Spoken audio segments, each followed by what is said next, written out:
Ne mogu određivati koliko je dovoljno dati Bogu. Ja izmolim ovoliko, ja odradim svoje i to je to. Najveći neprijatelj kršćanskog života zove se osrednjost. Najvažnije je biti dobar čovjek.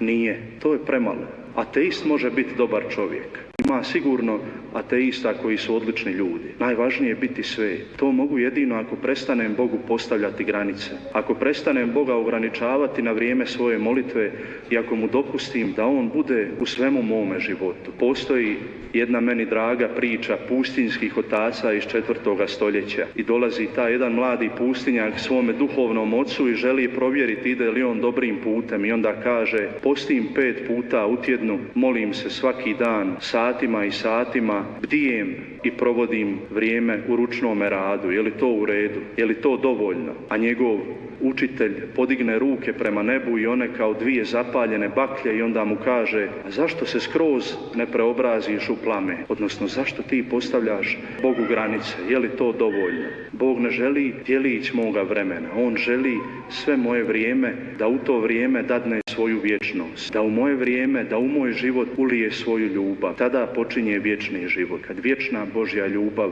dotakne ovo što je moje, što je prolazno i što je ograničeno.